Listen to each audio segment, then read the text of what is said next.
j'utilise des termes sans doute qui n'expriment pas suffisamment la gravité que je peux ressentir.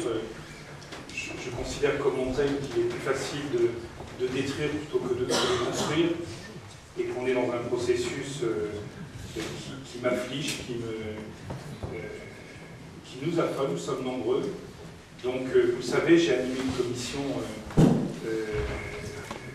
dont nous avions demandé qu'elle se constitue au mois de février dernier, parce qu'au niveau de la conférence des présidents d'université, nous pensions que c'était le seul moyen d'empêcher une réforme telle qu'elle se dessinait. Nous avons quitté cette commission le 10 juin dernier et conservé la réflexion au sein d'un groupe qu'on a appelé les conférences universitaires. On a remis un rapport que vous avez sans doute plusieurs parmi vous lu, qui quelquefois porte mon nom, je n'aime pas ça, c'est plutôt le rapport du groupe Interconférence. Dans ce rapport, il y avait plusieurs principes, notamment un qui cherchait à arrêter d'opposer ce qui a pu être dit tout à l'heure, formation disciplinaire et formation professionnelle. Je ne comprends pas cette opposition insensée sur laquelle se nourrit les promoteurs d'une réforme qui l'est tout autant. Nous avons défini ces 4 blocs de compétences qui se croisent, qui s'interpénètrent et qui doivent permettre de former aussi bien en formation initiale qu'en formation continuée les futurs maîtres et les enseignants en poste.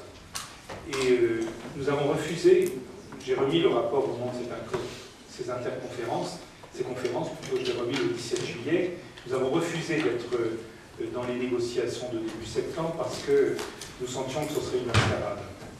Ce que je note, moi, aujourd'hui, c'est la prédominance du ministère de l'Éducation nationale sur l'enseignement supérieur et la recherche, on le voit très bien. Comment faisons-nous donc là aujourd'hui?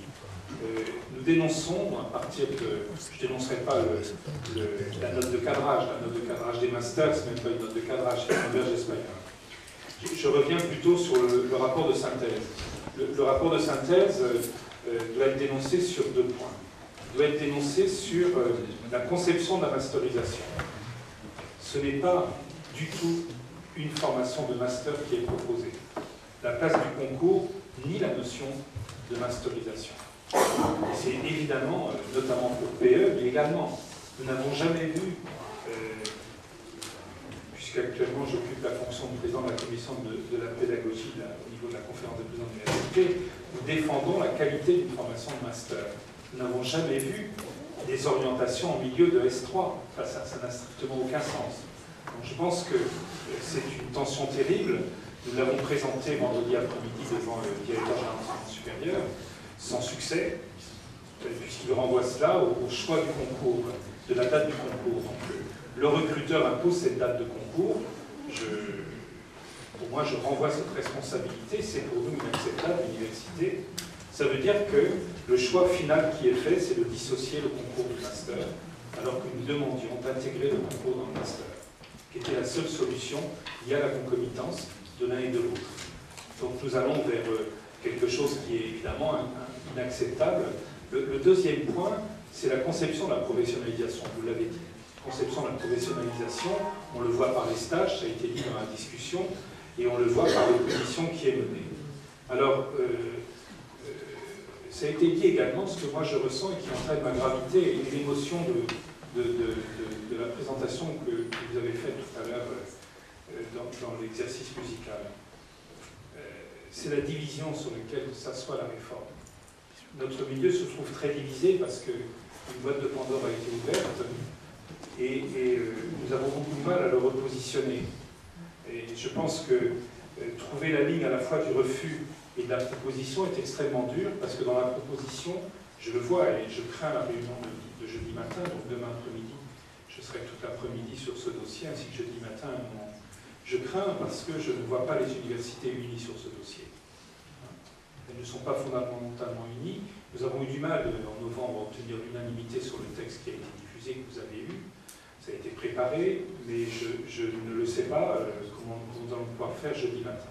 Parce qu'il s'agit de faire des contre-propositions. Et c'est ce sur quoi nous travaillons depuis 10 jours. Sur les contre-propositions, il est évident pour nous qu'il s'agit non pas de sauver, mais de défendre, d'affirmer. Ça a été dit tout à l'heure dans un échange sur l'existence d'écoles avec un cursus intégré. Nous ne pouvons pas imaginer que ce seraient des masters disciplinaires ou de recherche avec un parcours à côté qui formerait les futurs enseignants. Il faut aussi des formations intégrées. Il faut donc défendre ceci. Et puis, le deuxième type de master. Et le troisième type, évidemment, qui m'inquiète beaucoup, c'est les concours qui seraient post-master et sans formation professionnelle. Et les étudiants ne pourront pas faire une deuxième année, c'est-à-dire un master de qualité, et en même temps le concours, comme c'est pensé aujourd'hui. Et en fait, je n'avais pas mesuré à quel point c'était pensé dès le départ. Et beaucoup d'universitaires pensent que c'est possible. Donc il ne faut pas que l'on se trompe. Donc je voudrais à la fois exprimer ma profonde solidarité vis-à-vis de l'IUFM sous cette forme ou sous une forme future. Donc ce n'est pas l'IUFM en soi, c'est l'existence à renouveler, mais cette existence séculaire d'une école qui forme les enseignants, comme on forme également dans d'autres lieux, d'autres professionnels de qualité. Et mon engagement que j'avais déjà présenté devant l'école, je me retourne devant le directeur de l'IUFM, à tout mettre en œuvre pour que nous travaillions, et aussi bien également, non seulement au niveau local, mais au niveau national, c'est ce que je présenterai jeudi au niveau national, d'une école, de développer un modèle d'école supérieure universitaire, présentant une formation intégrée de master, également post-master, qui aura vocation infra-universitaire, mais surtout vocation interuniversitaire, également vocation à l'égard de l'employeur, notamment en formation continue vis-à-vis du rectorat. Je l'ai présenté hier devant le recteur d'académie, Olivier Legris, hier soir. C'est ce que nous allons tenter de présenter. Il n'empêche que sur l'ensemble de cette réforme, je le redis, 2 points sont profondément condamnables, au-delà de la manière dont sont conçues les rémunérations et la disparition de l'élève fonctionnaire, remplacé par un fonctionnaire stagiaire ordinaire, c'est évidemment, je le redis, la place du concours. La place du concours dont je ne comprends pas comment nous allons nous en sortir. En même temps, il appartient au recruteur de décider comment il place son concours.